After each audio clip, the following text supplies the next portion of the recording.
Oh, Okay, I'm well, recording now anyway. and I am too. So here we go. David Heathfield, you have the floor. Thank you very much, Eric, and welcome to everybody. This workshop, which I'm very glad is included in the programme, is Fighting Oblivion in Gaza. We ask you to tell our stories to the world.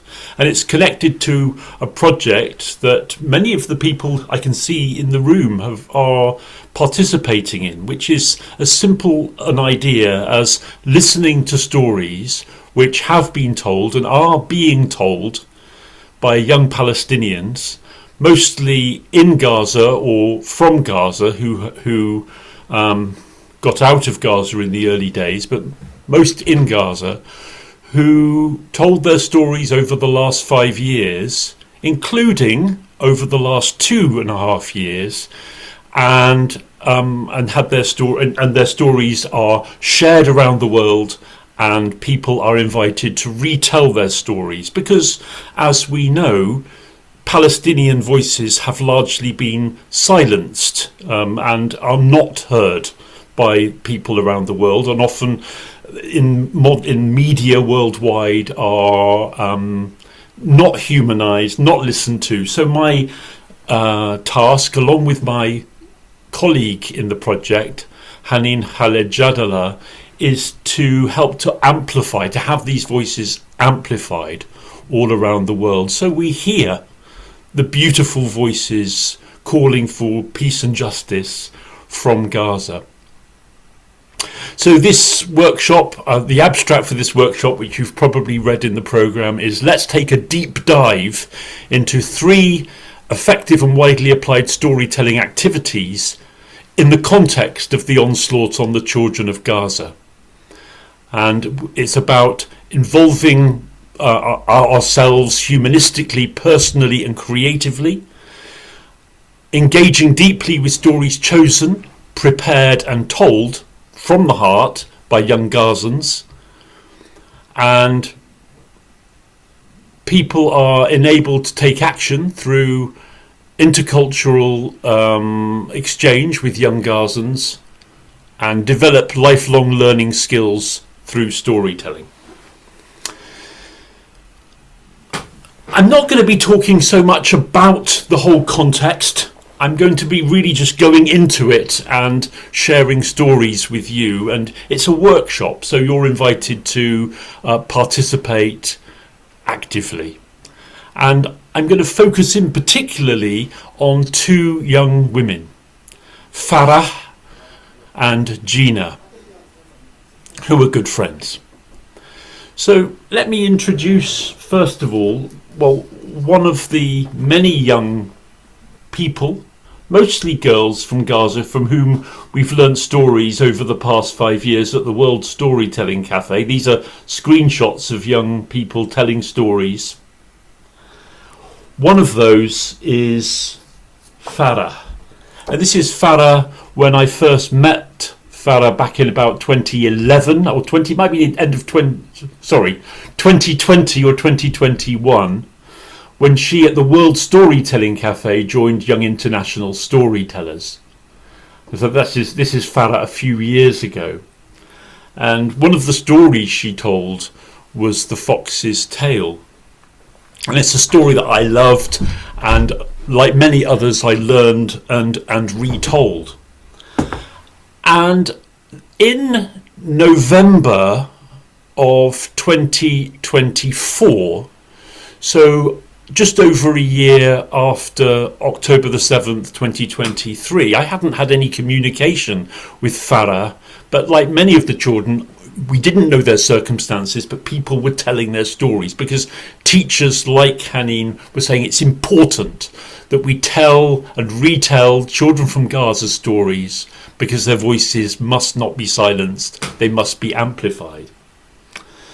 And out of the blue, I got a message on Messenger from Farah, now 18 years old, having not communicated with her for 4 years. And she saw a video that had been linked by a former teacher of hers, Ruba. And Farah said, "Oh, it's so sweet. I just opened your page and saw my pictures This means a lot to me. I'm sad about the school year that I lost. This was just a year, as I said, not two and a, it was 2.5 years ago now. But I'm now studying. So already in destroyed Gaza. I will not give up my studies. I'm 18. Thank you so much. I would be happy to tell more stories. So here she is in the midst of this onslaught on Gaza. I will record a video and send it here. And I said, yes, send it here. Send it when you're able to, Farah. And I watched the video, she said. I felt so proud and happy that people around the world are telling my stories. I really appreciate that. I feel so happy and grateful. So these, I'm just reading from some screenshots of messages that I received and sent to Farah. And then, kind of miraculously, in November of 2024, Farah sent a video to me. And it's a simple short story, a fun story, a Danish folk tale that she chose to retell about a foolish boy. It's called The Boy Who Sold the Butter. And this is the first story. Now, this whole workshop is in the context of being an educator. I'm a teacher of English and a teacher educator. And I know many of you at this festival are involved in storytelling. Most of us are storytellers. Not all of us necessarily working in the field of education. But I would say that as storytellers, we are all educators about life. So here's the first of the simple activities that I invite you to explore, which you might try out yourselves. It's probably something very familiar, which is simply listening to a story and imagining how it ends. And rather than me retell Farah's story, The Boy Who Sold the Butter, I'm going to let Farah tell it in her own words. So I'm going to play you the video recording from the project. And at the beginning, you'll hear Farah actually address the fact that she's coming back to storytelling after a few years gap, now aged 18. So can everybody hear me? Is everything clear? Right, I'm going to now share the first of a couple of videos that will be shared. Now, as you go into screen share, make sure you click share computer sound. Thank you. I know that, Eric. It's a good reminder. Thank you. Very good. So I'm going to click right now, share computer sound. I'm going to bring up the video.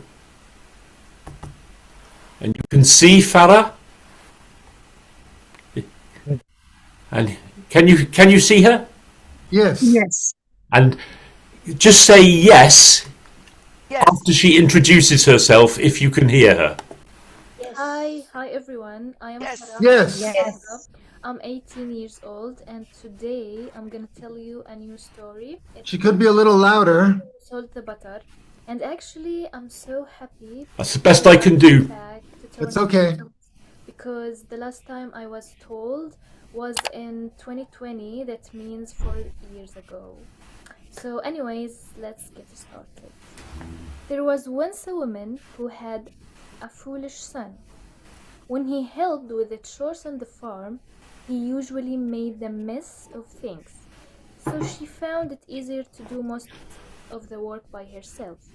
And one morning she churned a big vat of sweet butter, and she planned to sell in town.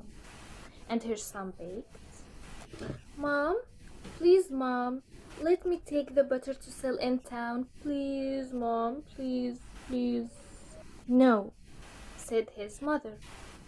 "You have never even been to town. It's so big and you will get lost. Stay home and keep the cow company, okay?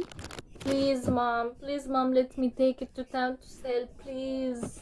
I said, "No, I will not let you go. Stay home."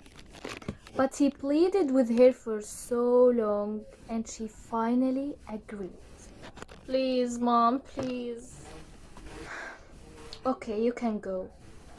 And she gave him some advices on how to sell the butter, and he went. He followed the road just as his mother had told him. After what seemed a very long time, he came into an enormous rock, and he thought, my mom told me the town is so big. Okay, so there we are. There's where I paused the story. His mother has said to the foolish boy, town is big, too big for you, but he insists on taking the butter to sell in this mystical big town. But on the way, he comes to an enormous rock. Now, some of you may have heard this story before, but I'm guessing some of you haven't. So, yeah, let's actually try breakout rooms. So I've got 36 people. I make it in the room. So I'm going to put you into 12 groups of about 3 people. And can you just spend 3 or 4 minutes in the room, and each of you can guess what you think happened at the end of the story when the boy with the mother's butter arrives at the enormous rock. Okay? David, I suggest we put at least 5 people in a room, because half the people, more than half, don't have their cameras on, and if they don't have their cameras on, they might be in the kitchen, not even in front of the computer. Okay, well, I can see there's lots of people who are very actively engaged. I'll do what you say, Eric, but you've only got a few minutes to share your endings to the story. So we'll go into groups of 5. So let me just make some breakout rooms. We've got 36 people, so I'm going to say, well, I'm going to put you into 6 groups. Put you into 6 groups, okay. And don't spend much time saying hello, just go straight in, make sure everyone has a chance to say what they think happened at the end of the story.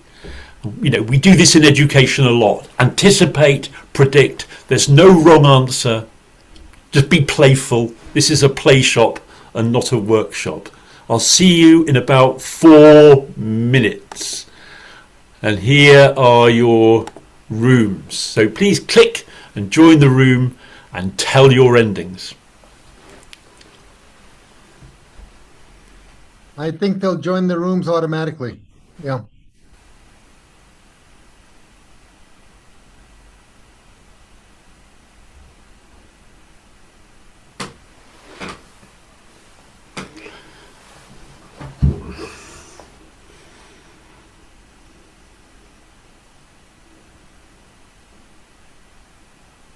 I'm still here, and I'm Okay, well, there's a few people in each room, so that's fine. So the people who are here in the main room, would any of you like to speculate what do you think happened at the end of the story? Oh, many people did not get put in rooms. I wonder why.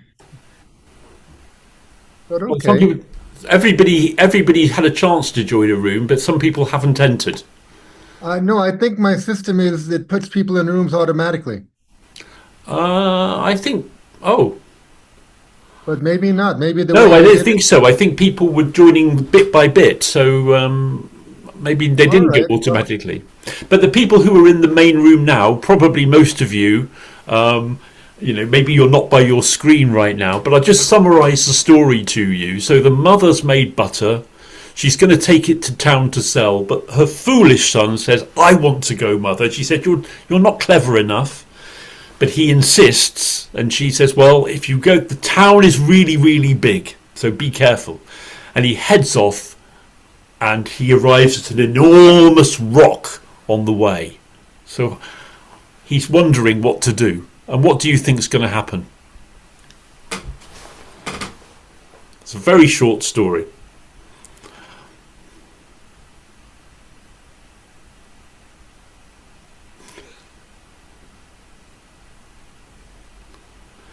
Ovidiu, I see you here from Romania. How are you, Ovidiu?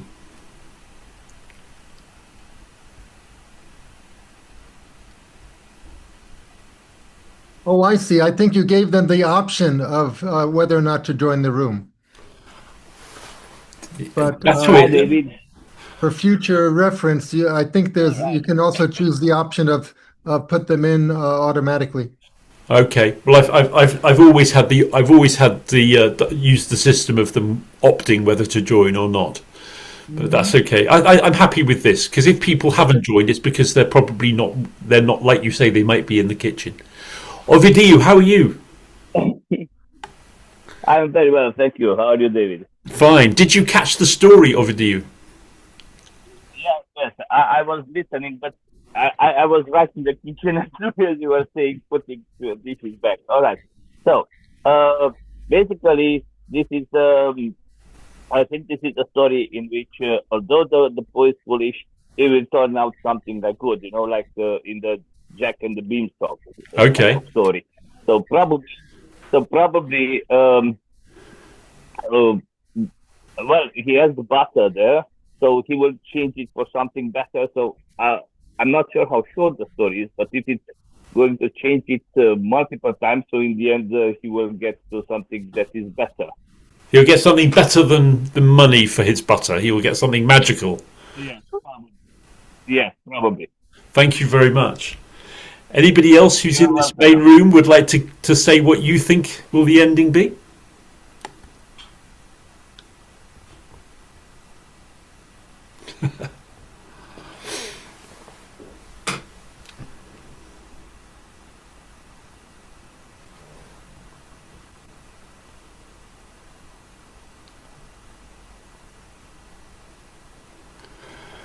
Eric, have you got it set for a 60-second countdown when I press close rooms? I think it's a 15-second countdown. Okay.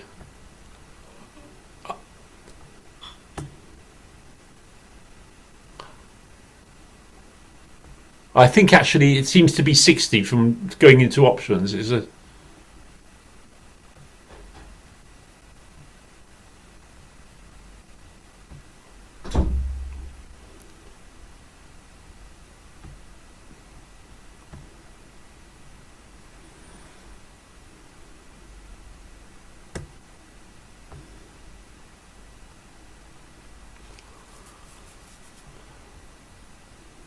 Yeah, it's a 60-second countdown.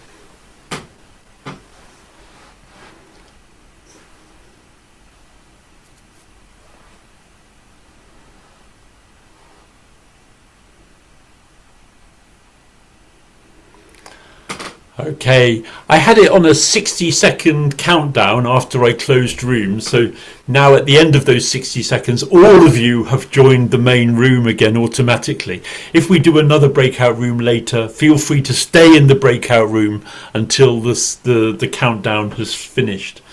But did you have a chance to guess the ending of the story? And can I just ask somebody who would like to guess, it's no right or wrong, we're being playful here, what happened when the foolish boy reached the enormous rock? Okay, Shraddha, lovely to see you here, Shraddha. Please unmute yourself. Good to see you too, David. So our group came up with a variety of options. One of them towards the end was the enormous rock was the market for the boy. He thought that was the market because he didn't know what a market looked like. And somehow maybe a critter came along and finagled the butter off of him, but essentially he got something either of less value or no value in exchange for the butter. Okay, so he thought the rock was town and he got nothing or something of no value in exchange for the butter. Please wave if you enjoyed that. And if you have a similar answer, if your ending is similar to Shraddha's, maybe just put your thumbs up if your ending is similar. Yeah, or Banumatu, you've got a similar ending. Yeah. Oh, wonderful. Who's got a different ending to the story?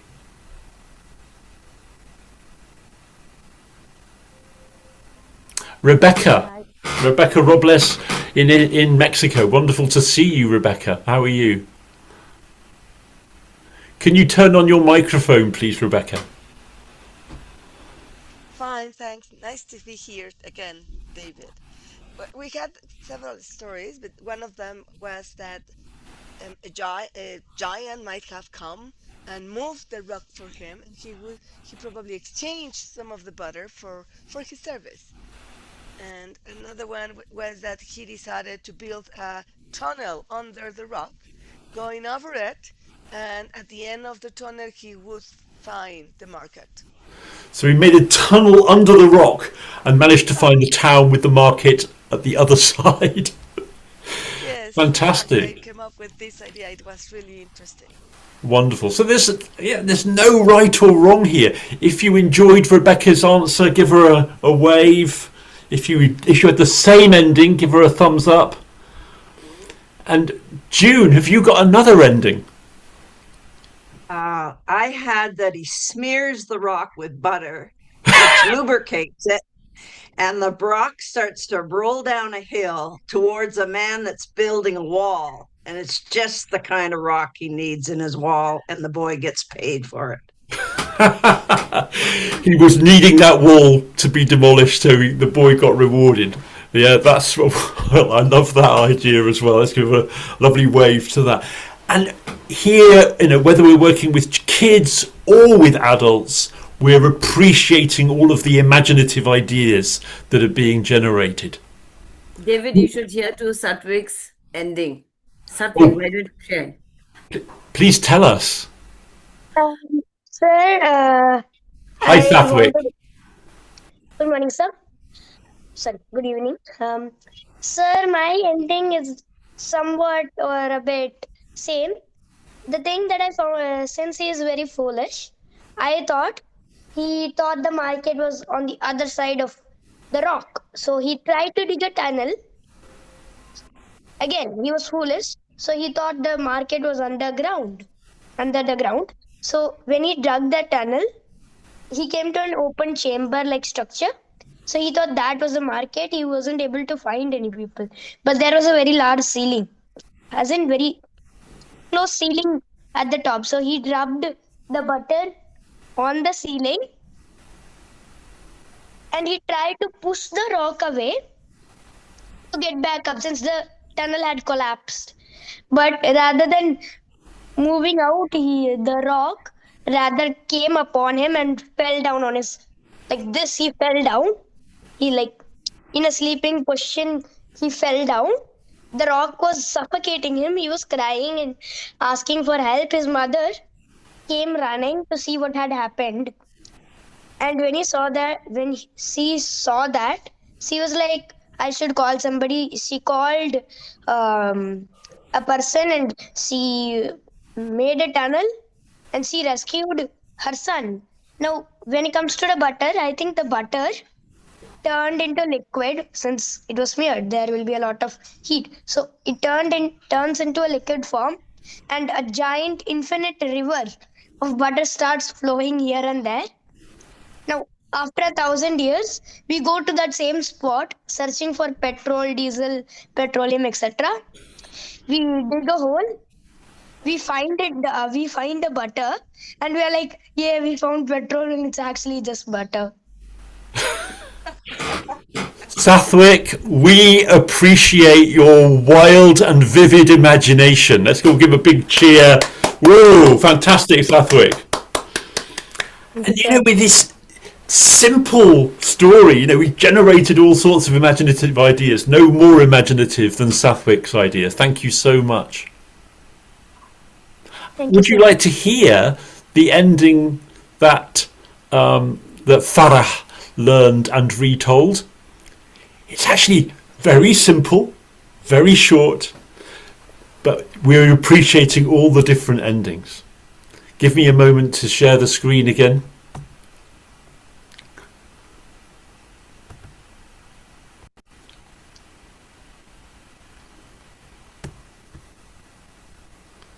this rock. And he thought, my mom told me the town is so big. This is certainly is big. It must be the town. So he said to the rock, Town, would you like to buy some of my mom's butter? The rock, of course, didn't answer. It was a rock. But this didn't stop the boy. He went right on talking. He was a foolish after all. At the end, thank you for listening. Bye-bye.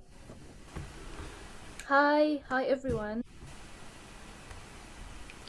He was foolish after all. Yeah, he didn't stop trying to sell the butter to that rock. He didn't give up. He tried and tried and tried. Wow, that's the story. A simple story. What a lovely fun story that she chose to share with the world. And you might have noticed some amazing editing in there as well, because Farah's younger sister, Hala, who's also a young storyteller from the World Storytelling Cafe and told many stories between 2020 and 2022, that kind of period, edited that story for her sister and put in the visuals like the butter. Imagine butter, what that must have, there wouldn't have been any butter available when she told that story, but she had that image, that visual of butter appearing in the story. He was a foolish boy after all. So a simple a technique that we all use of stop before the end and imagine the end of the story. So Farah shared that story with the world, and when she shared the story she was feeling a bit unsure. But I shared the story and people started appreciating it as part of the project, and she had a call. She and Hala, her younger sister, had a call from Gaza with me and my wife here in Exeter in the UK on Messenger. And then she wrote, "It's wonderful for me too to speak with you and your sweet wife, Mrs. Tammy. Thank you so much for your beautiful words. I really appreciate that. And I just told my mum about what you said, and she became happy to hear this. And actually, I was a bit nervous about your reaction about my new story. So I'm super happy because you loved it." And then, not long after that, this young woman, and this is Veena Hassan's granddaughter. Veena, you're here in the room. And your wonderful granddaughter, Ariana, listened to Farah, learned the story and retold the story in Farah's name, didn't she, Veena? And how can you just say, Veena, why did Ariana tell that story? What inspired her to tell that story? When I told her, first of all, she's a little impatient. So she said the story is short, but I like it because you wanted to sell the butter to the rock. Who would ever do that? How silly can a person be? So she told me that I want to do this, and she did it.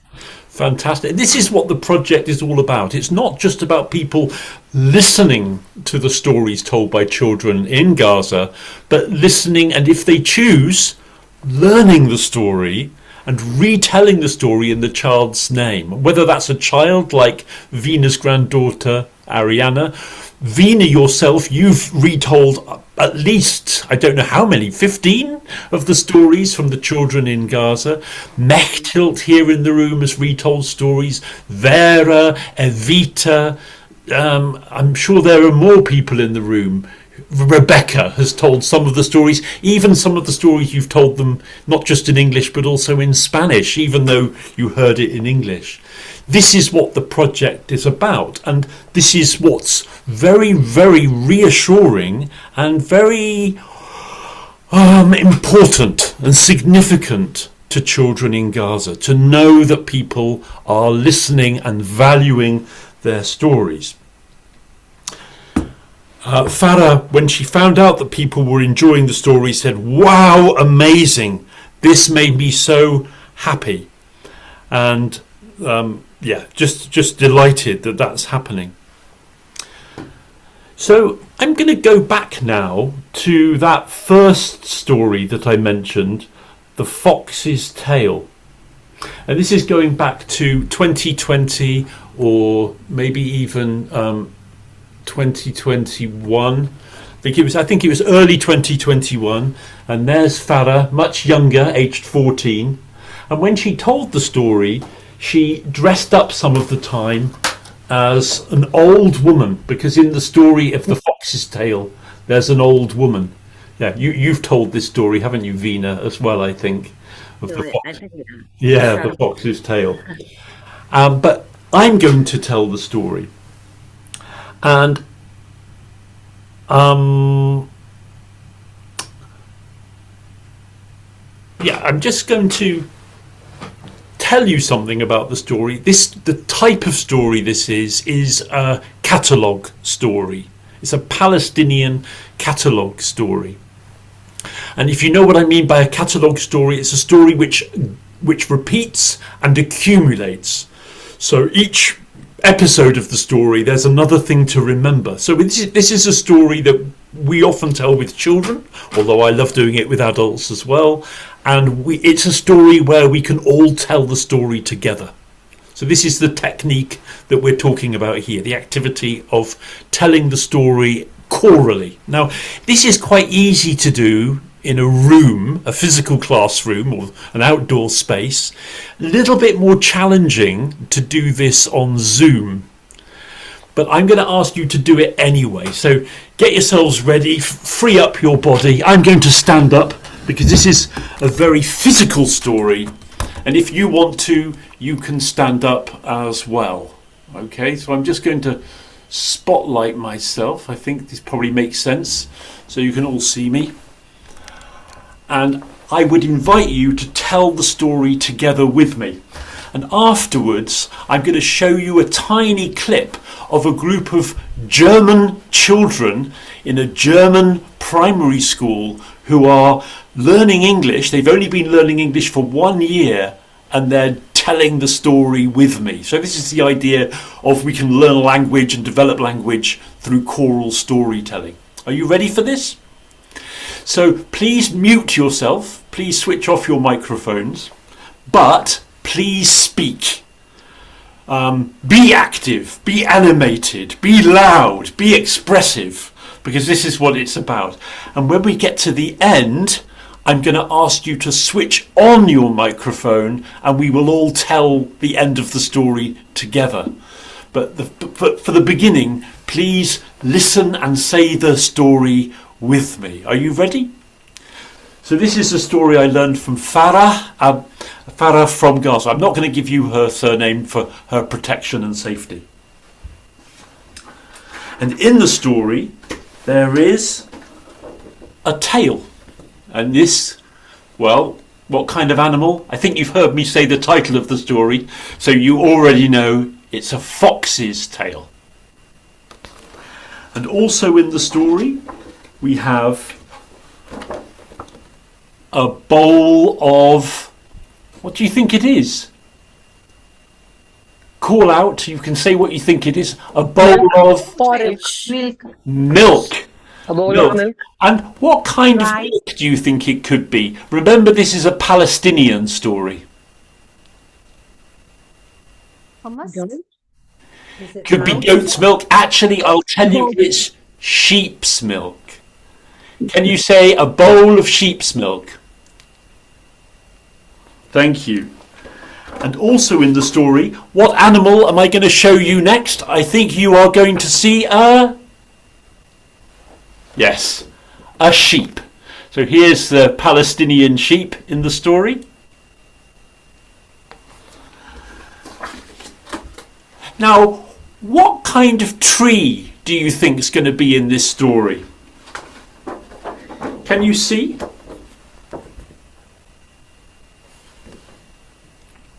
Can you tell me? Is it an olive tree?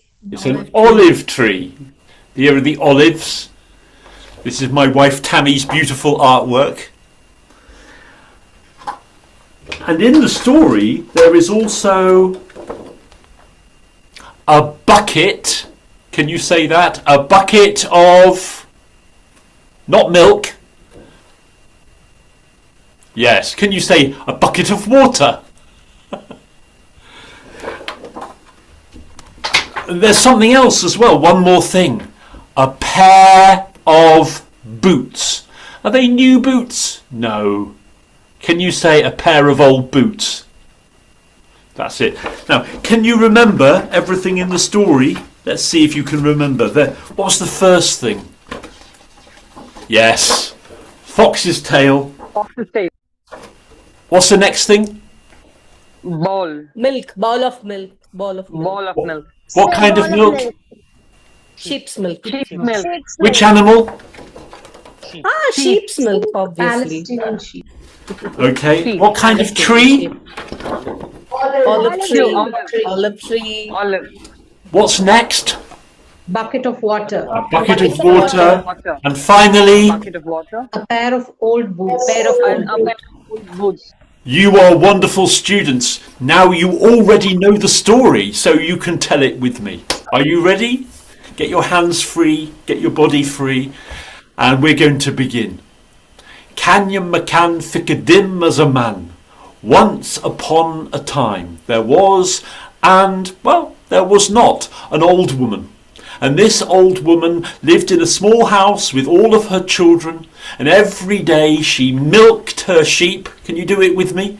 She milked her sheep and filled the bowl and put the bowl of the milk in the corner of the house, and the next morning her children would have fresh sheep's milk for breakfast.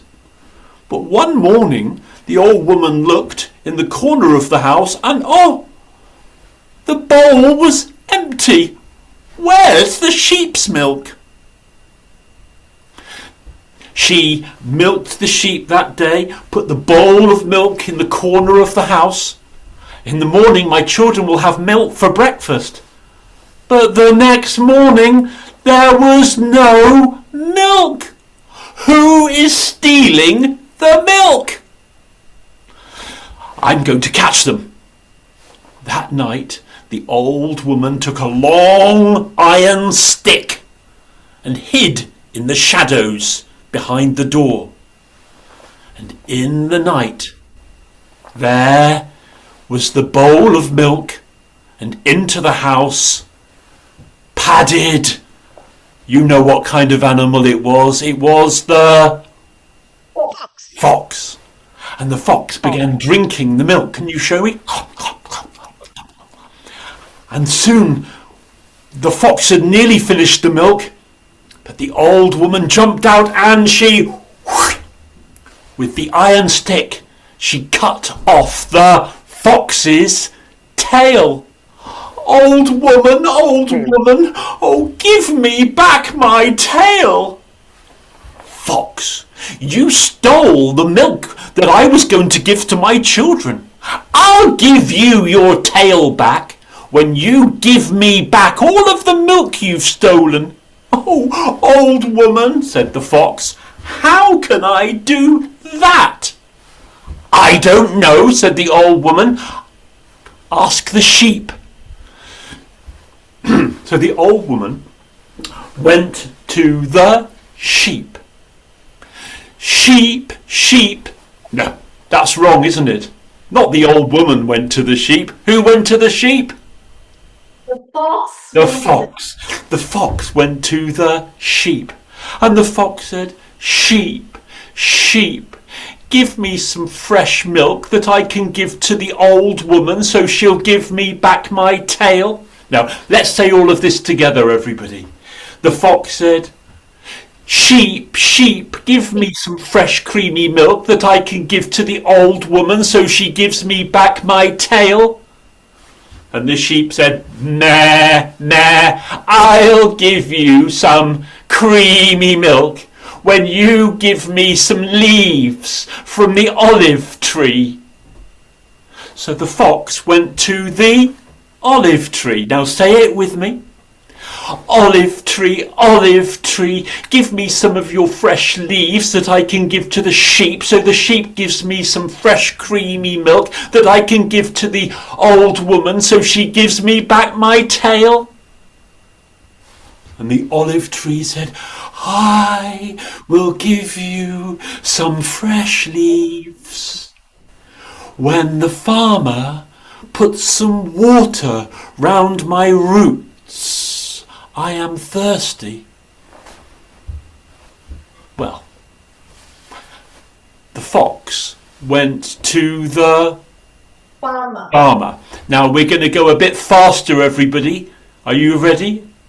The fox said, Farmer, farmer, give the olive tree some water so the tree will give me some green leaves that I can give to the sheep, so the sheep will give me some fresh creamy milk that I can give to the old woman so she'll give me back my tail. Well done, everybody. Sathwick, you're saying it with me, aren't you? Everybody's saying it with me. Fantastic. Well, Yes, sir, I'm saying the it. farmer said, I will give the tree some water when you give me a pair of boots. Oh, the fox thought, who can I get some boots from? I'll go to the shoemaker, or the cobbler. Yes, the shoemaker, we'll say. And the fox went to the shoemaker. And this is, we're going to go really fast this time. So all of you, however old or young you are, let's see how fast we can do it. The fox said, Shoemaker, shoemaker, give me a pair of boots that I can give to the farmer, so the farmer will water the olive tree. The olive tree will give me some fresh green leaves that I can give to the sheep. The sheep will give me some fresh creamy milk that I can give to the old woman, so she'll give me back my tail. Did you manage to keep up with me? Rebecca says no. Okay, I'll give you a second chance. How fast can you go? Ready? The fox said, Shoemaker, shoemaker, give me a pair of boots that I can give to the farmer, so the farmer will water the olive tree. The olive tree will give me some fresh green leaves that I can give to the sheep, so the sheep gives me some fresh creamy milk that I can give to the old woman, so she gives me back my tail. What do you think the shoemaker said?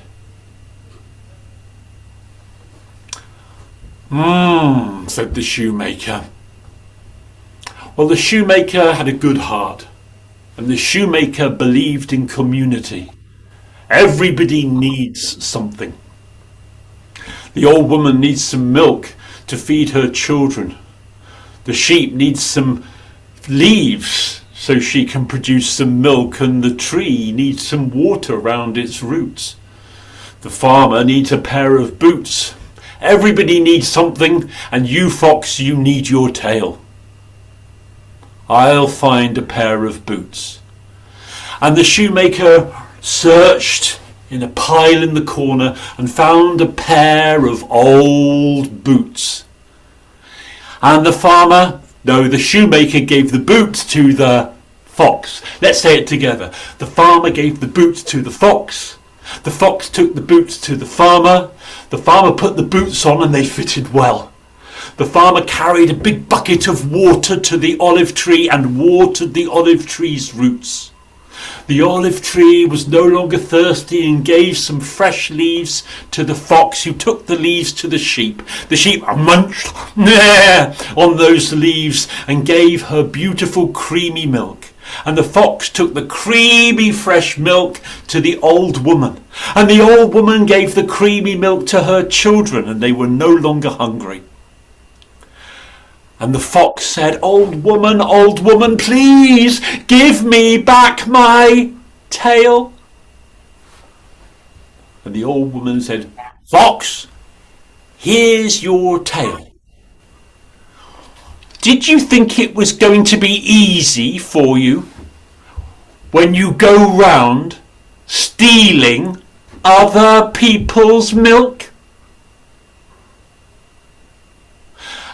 And those are the words that dear Farah used 5 years ago when she told that story. That's how she finished it. Did you think life would be easy when you go round stealing other people's milk? There's a little thought to leave you with. So, we know, don't we, that this kind of story the catalogue story with repetition and joining in.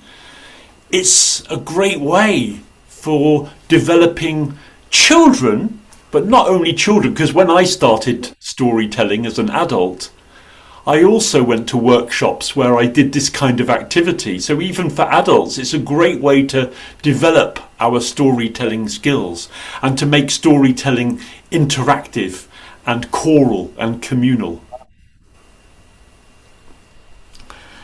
Before I continue, any comments or thoughts or even questions about that kind of storytelling, the catalogue storytelling?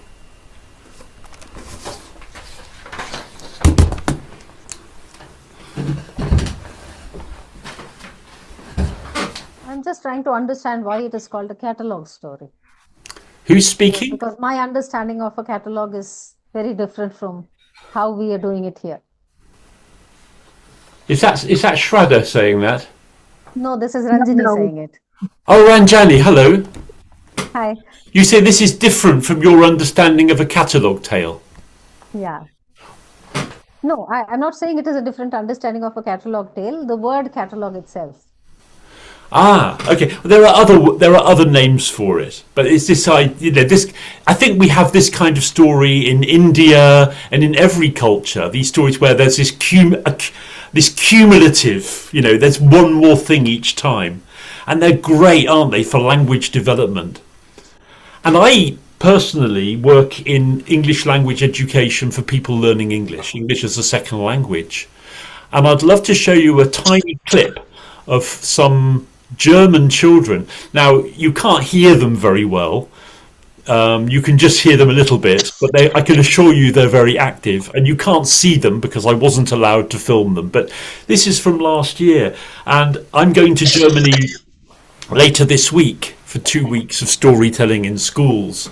And I think it's a wonderful way to not only develop storytelling and English skills, but also to introduce them to Palestinian stories. So I'm able to show a picture of Farah and to say, I learned this story from a girl from Gaza, and here's her story, in a way that humanizes and amplifies the voices of young people from Gaza in places like Germany, where it's really there's a lot of taboo, not just in Germany, in the UK as well, to be honest, in many places, to talk very openly about what's happening in Palestine. So anyway, here is the clip. Let me just get it ready.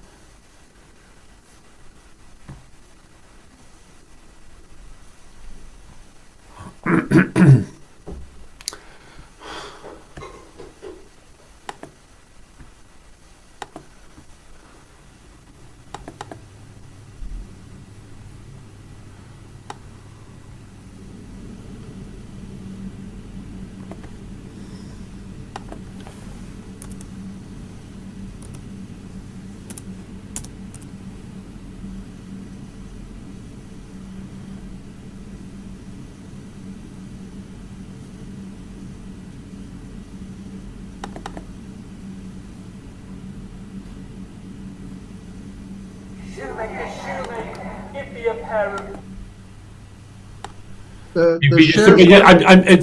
Sorry, Eric, it's taken me a moment to find it. I'm going to share it now. That's okay.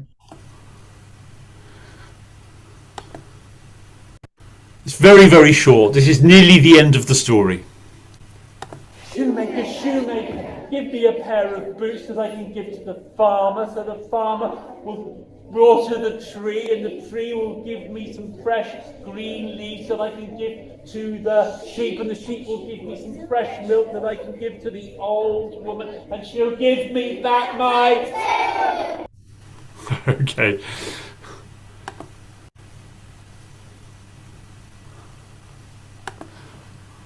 Okay, so that's just a tiny taste to show that this is what I'm doing in education and working with children, and then they're able to retell the story themselves, particularly with the help of the picture prompts.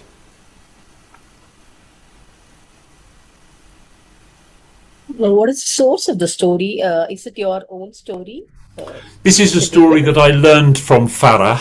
She told it when she was 14, and it is a Palestinian folktale. It's not only told in Palestine. I've heard other versions told in other Arabic-speaking countries.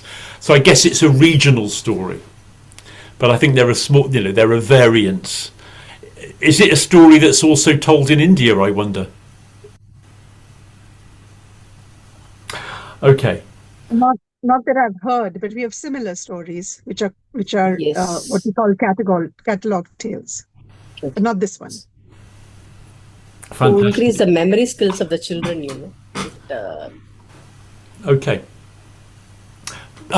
Before we move on, I'm just going to share in the chat links to the different stories that we're doing in this workshop. So there's a few different stories, including that one, the Fox's Tale, and the previous one, The Boy Who Sold the Butter. And before we move on, I'd just like to ask what it's like for you to be listening and learning stories which originally were told by children in Gaza. What's that like for you? And you might write it in the chat, or you might want to say something to the group. But just this idea of, at this time of onslaught and the eradication that's going on and continuing to happen, what does that what's this like for you to be hearing their stories? Why is this significant or useful a thing to be doing? Would anybody like to say something about that?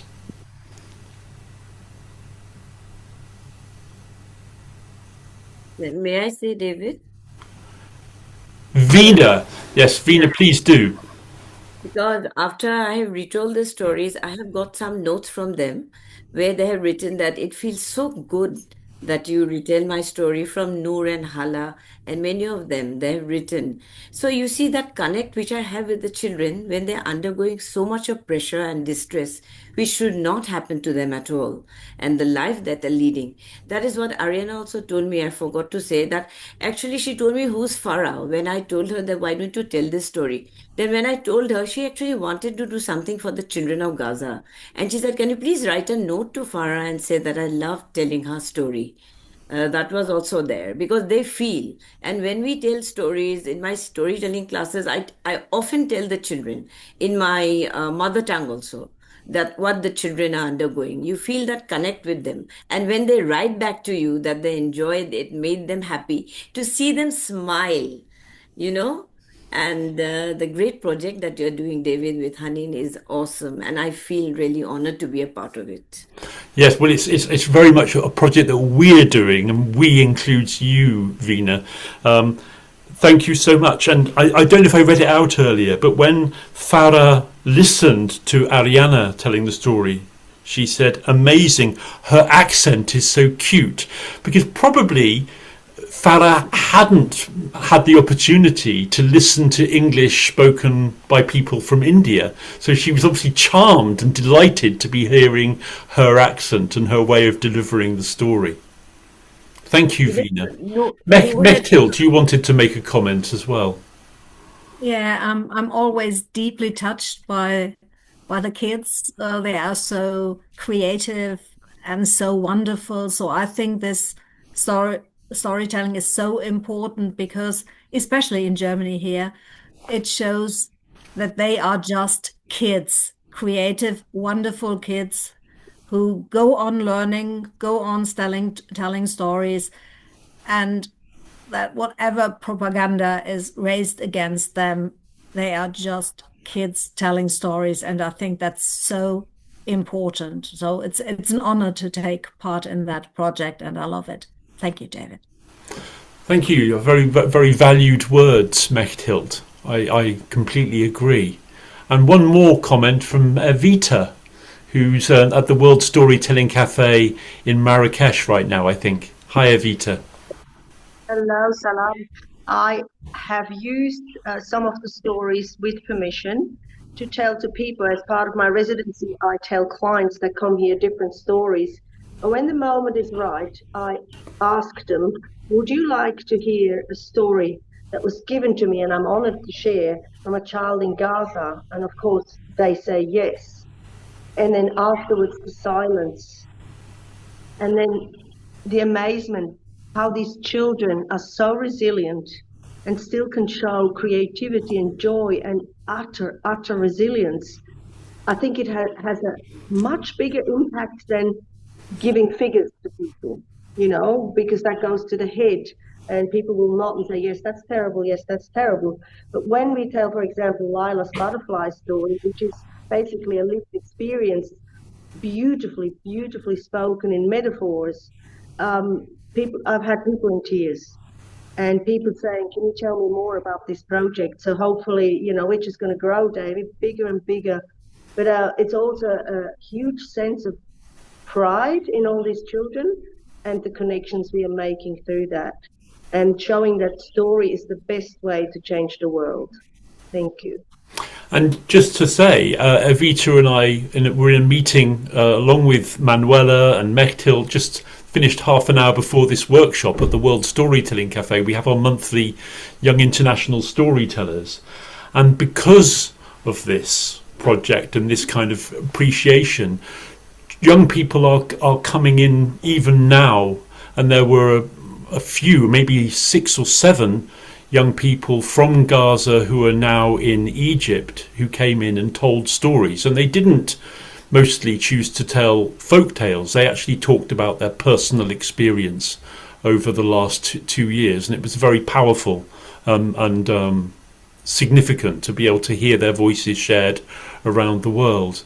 And there was even a young woman who opened the event today called Hiba, who's inside Gaza, who, in spite of the attempts to prevent internet connection outside, was able to share her voice. I've been doing a lot of storytelling projects, not just Tell a Child in Gaza's Tale, over the last 2 years, working on projects with teachers inside Gaza, and the resilience you mentioned of the children who come to the workshop or come to the online Zoom event and then get cut off again and again and again because of the internet connection being prevented, by Israel, that they actually are closing down the internet. They try again. So as many as 5 times in the course of a story, a child will lose connection, but then keep coming back in to continue the story, because they know that their stories are being valued and heard around the world. It's the most impressive experience in the world of storytelling that I've ever had. Okay, I'm just going to put some more links in the chat. If you want all of these links together, just contact me after this workshop and I'll give them all together in one sheet. But these are links to different projects that I've been connected with, or people I know have been connected with. So there's the project Tell a Child in Gaza's Tale, which Haneen and I invite you to participate in. There's an article, Tell Our Stories to the World, Fighting Oblivion in Gaza, which shares its title with this workshop. And that focuses on Farah and Jeena, who we're coming to stories. And there's another more recent article that Haneen and I together wrote, telling their stories to the world, showing support and expressing admiration for the children of Gaza. And then there's some more projects, Voices Across Worlds, which Haneen ran last year, bringing together children in Gaza and from Gaza, from inside Gaza and from inside Egypt, Gazan children, together with children in... and suddenly the name of the country, it's in Africa, it's in North...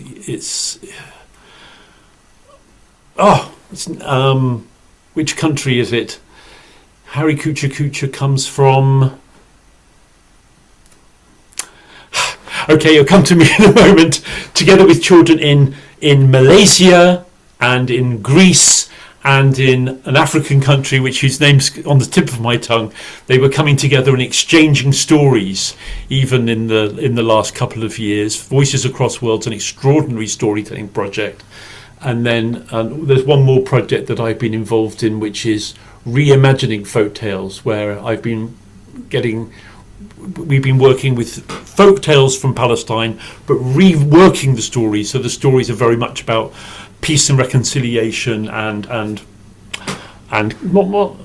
coming to terms and justice, coming to terms with what's happened, and actually featuring the destruction of Gaza, but looking ahead to possible healing after that.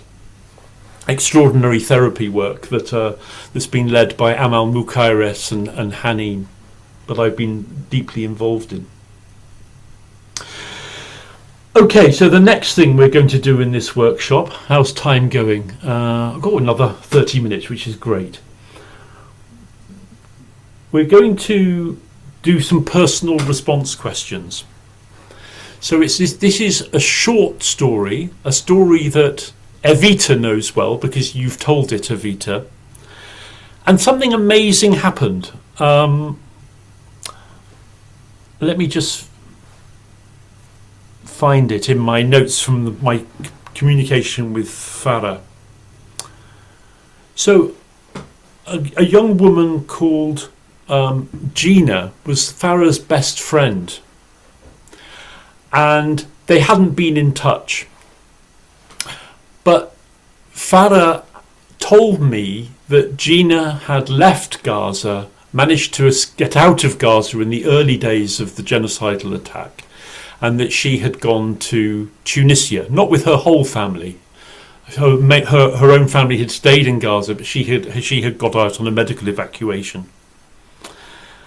And Jeena got in touch with me because she had seen this communication from Farah.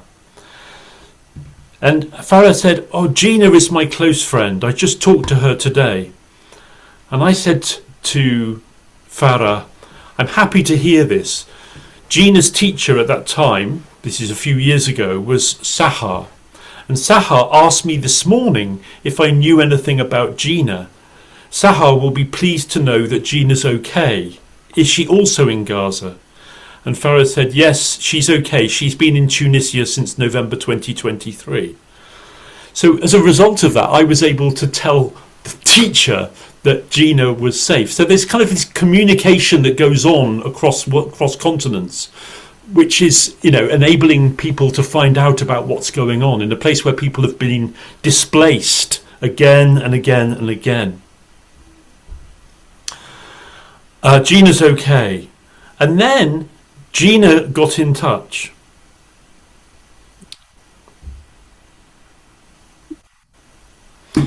And I was able to... Now, Jeena told a fantastic story 4 years ago called Dignity is Priceless. So this is Jeena 4 years ago. I haven't got time to tell that story. It's a fantastic story, but you can look it up within the project. But I managed to communicate with Jeena, and Jeena wanted to get in touch with me. So we met online, and Jeena decided that she wanted to tell a story from Tunisia as part of the project. So the next story we're going to experience is Jeena's story, and the activity is called Personal Response Questions. So this is something that you might like to explore in your own teaching, in your own storytelling context. So I'm going to play a video, and it was made in 2025, last year, between me and Jeena. And afterwards, I'm going to give you some questions to answer. And these questions fit well in the context of this festival, which is all about healing, because the questions don't have a right answer or a wrong answer. They're not comprehension check questions. They're personal, creative response questions. In other words, there's no right answer. They're about how you respond personally to the story. And I'm going to give you 9 questions. And I'm going to ask you to choose 2 or 3 of these questions that you feel moved to answer. So you don't have an obligation to answer all of the questions, but you can self-select the questions that you want to answer that are meaningful to you. So answering these questions in the context of the story, but also in the context of how the story and the context of the story being told. This girl now 18, in Tunisia, who managed to get out of Gaza, leaving her family behind. And it's a story that's about Palestine. And it's called Jafra. This is Farah's friend. And somehow we were able to reconnect through this project. So here's... Are you ready for this? Another story? Yeah? Okay, great. So here is... hang on, I just need to get it set up. Give me a moment.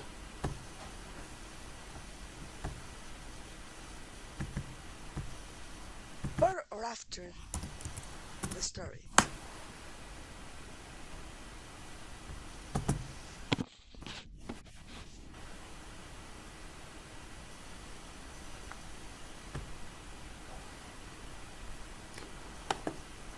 Here we go.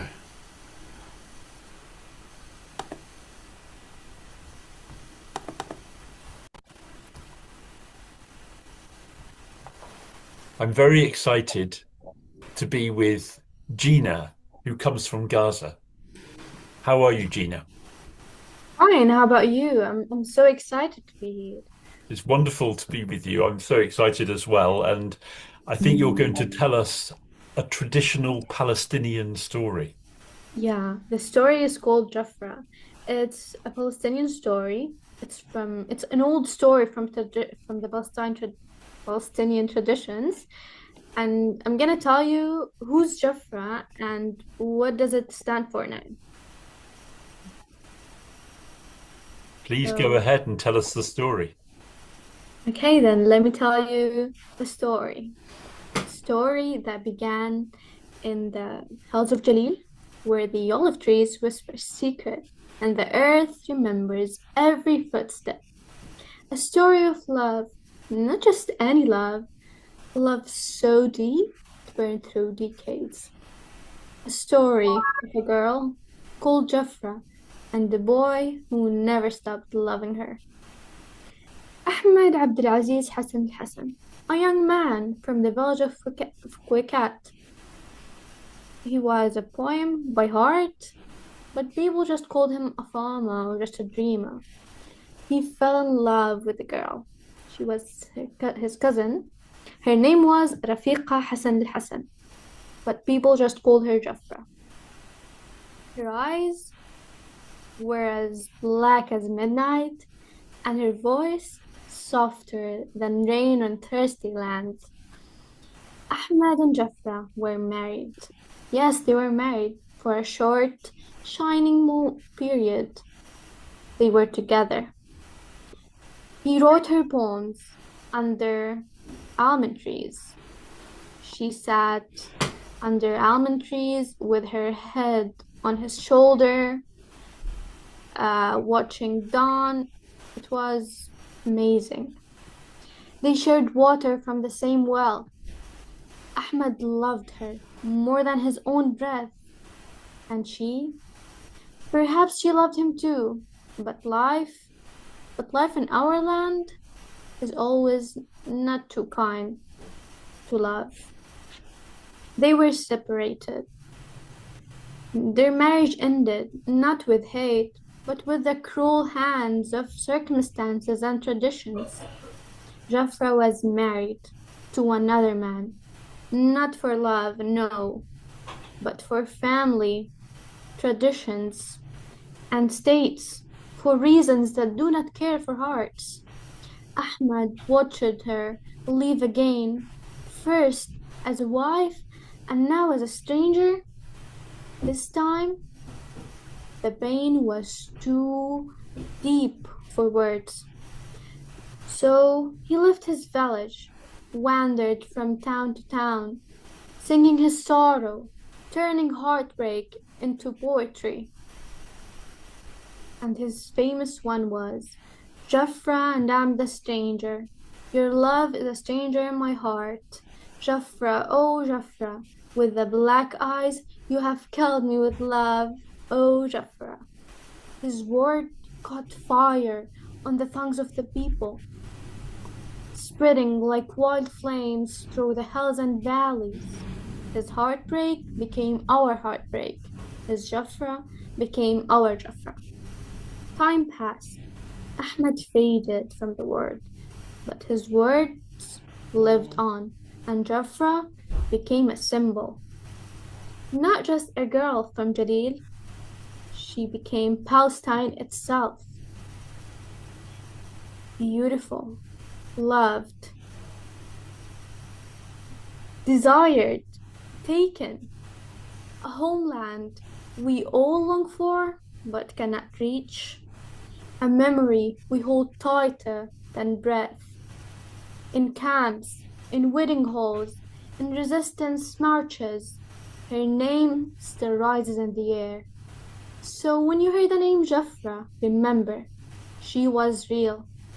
She laughed, she cried, she loved. But now, she's every Palestinian village lost. Every heart still beating with the hope of return. She's still the poem we still recite, and the dance we still dance. She is love, she is land, she is us. And she is Jafra. And she is Jafra. Wow. What a powerful, symbolic story. And you told it with such truth and power. Jafra isn't just a random Palestinian female. She's my grandma. She's me. She's my land. She's everything. Thank you so much, Jeena. This is going to be shared as part of Tell a Child in Gaza's Tale project that's ongoing, and it's very valued. And I hope it's okay with you if people who listen to your story can choose to retell it in your name and in the name of all the children of Palestine.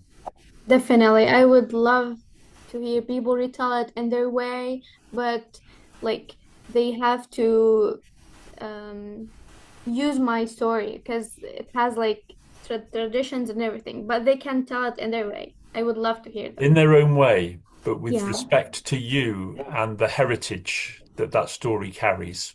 Yeah. Thank you very much.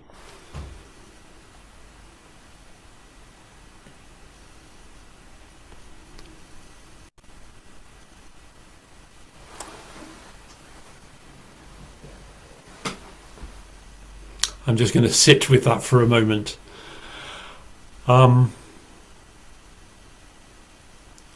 Yes, Jeena offers that possibility that you could retell her story, but it needs to be with a recognition and a respect for where the story comes from.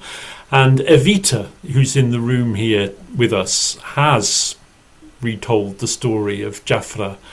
And I know Evita well and know and trust the way you told it is truly respectful of the heritage which it carries. Evita, what was it like for you to retell Jeena's story? First of all, very humbling. And then listening to the story over and over again, then you have to go through all the emotions that go with it. And then just this, it's like a key. I keep saying it's like a key. This story is so old, but it is so current. It embodies everything that the Palestinian people are. It encompasses their spirit, their hope, their love for their land. And it was deeply humbling. And I had to do a few takes because you tend to cry when you retell that story. At least I did. But it's also retelling a story like that is so deep and has so much meaning, comes with a great honor and a great responsibility to make sure we really tell from the heart.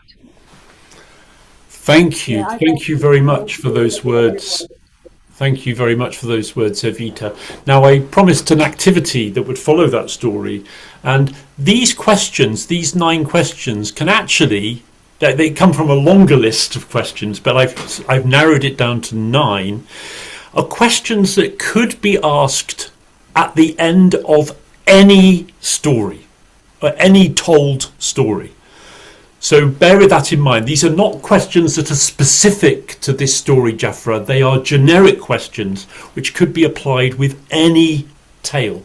And I've put these questions in the chat, and I'm going to read the questions out to you, and I'm going to invite you to choose 1, 2 or 3 questions over the next 5 minutes and to write your answers. And if you want to, you can write your answers on paper. If you want to, you can write your answers in the chat. If you write your answers in the chat, please write the number of the question that you're answering. So, for example, number 3. So I'm going to read the questions to you now. I'm sorry, David, if I may interrupt you. Yeah. I'm sorry, I just received the questions. Thank you. Please continue. What was your question, Shraddha? I'm sorry, I think my net was lagging, but I'm okay now. Thank you so much. Okay, Please continue. so the questions are in the chat. Personal response questions. Please look at the questions and think about them and decide which question you are moved to answer, having listened to Jeena telling the story. So question 1. Which character made a strong impression on you? 2. What was the strongest image in your mind during the story?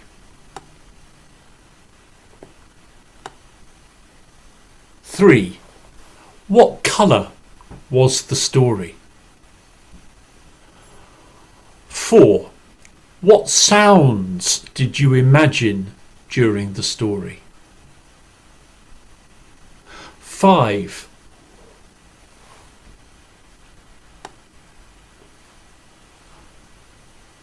What was your strongest feeling during the story? 6. What surprised you in the story? 7. What did you like best in the story? 8. What thoughts went through your head during the story? And 9. I just have to find out what question is missing from this list. And that question is for those of you who are thinking, I don't want to answer those questions. There's another question I want to answer. So what question is missing from this list? So choose 1, 2, 3 of those answers and just spend a few minutes writing. You can write in the chat or you can write on paper, and then we'll close the session by sharing some of your ideas that you want to share with the room.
So I just invite you to spend one more minute writing or finishing your answers. You're free to write in the chat or on paper.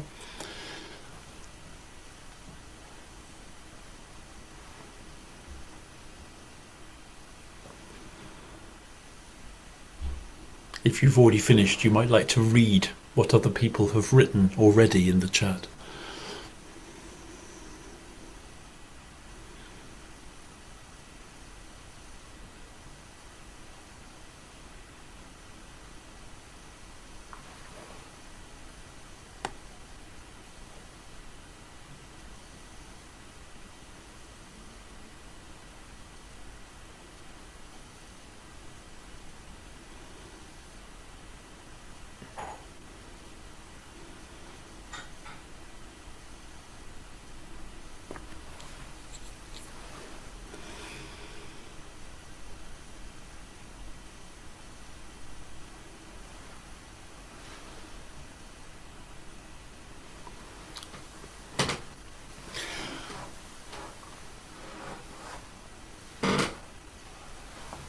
Okay, thank you very much for your thoughts, for your reflections, and for your ideas. Whether you've decided you'd like to share them or not with us, can I just, if you would like, you could either raise your hand virtually using the react button like this, so you appear at the it's easy for me to spot. So you can just do your raised hand symbol like that, or you can try to catch my attention another way if you would like to share one of your answers. And bearing in mind, we will answer these questions in different ways. And as Mario Involucri always talked about it, so there's so much of our what's going on inside us that's actually determining how we respond to a story. It's not just the story itself, it's what we bring to the story through our experience, associations, our mood, things, problems and issues that are going on in our lives that will influence how we respond to a story. There's no right or wrong. So, Veena, you've got your hand up. Would you like to answer one of the questions? Yeah. David, tell us the question and then tell us about your answer. Yeah, I'd like to answer what was the strongest feeling during the story.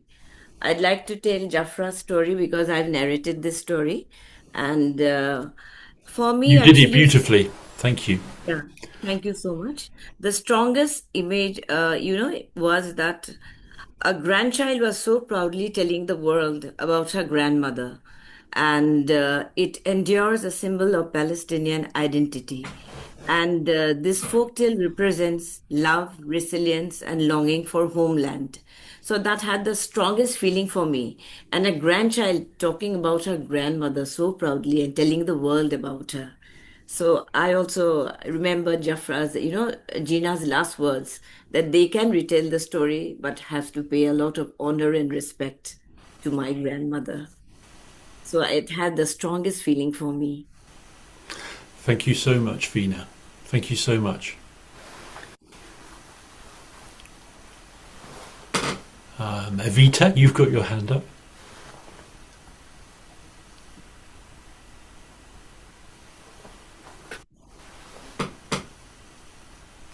Evita, can you unmute? Here I am. It's so hard on the little phone. I had three answers, but I just want to give one. The question about what other questions should be on the list. And for me, that could go for any story, but in particular for this one, what are you going to do now after you've heard that very moving story? What are you going to do now for the people of Gaza from here onwards? So this could, all of these stories, but particularly a story like this, can actually be a call to action. What are we actually going to do about the ongoing genocide of the Palestinian people? Thank you. That's it. Let someone else talk. Thank you, Evita. Ranjani. Thank you so much for that lovely story. I feel that all division begins in fear. So I would like to understand fear better, where it crops up from, and how we can work to overcome it so that more connections can be built. Thank you for those wonderful words, Ranjani. Thank you. It's wonderful having people from so many parts of the world. Vera in Brazil. Hi, Vera. Lovely to see you here.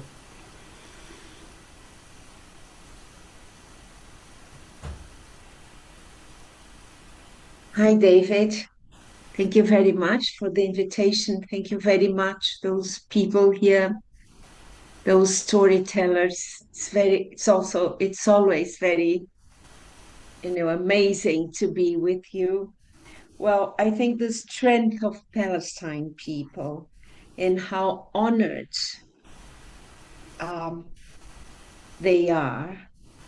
And the grandmother, as somebody said, impressed me, and the respect towards their ancestors, I think.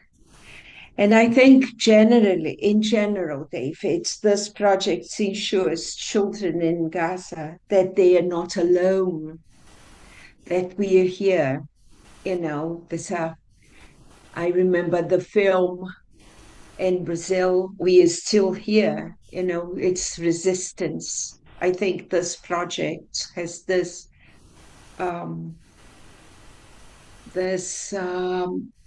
fire, I think, right? It is resistance. And then somebody said, what are you going to do after having listened to the story? I think that's what David is doing in helping us to join this very beautiful and empathic and humanistic project. Thank you, Vera. I know we're time is up, time is out for this workshop, but I just wanted to say I really appreciate what your contributions and what you've also written in the chat. And if anybody is moved to, I've just put in the chat, putting in now a little header, Dear Farah and Jeena. So Farah and Jeena are just two of the children out of 100 whose stories have been retold as part of this project so far, and there are more from this morning, so I'm looking forward to adding to those 100. And Farah and Jeena, if you would like to send a message, I will make sure it reaches them. I'm in contact with both of them. So if either of you, if you would like to write a little message beginning Dear Farah and Jeena, that message will be passed on if you write in the chat now. Thank you so much for being here.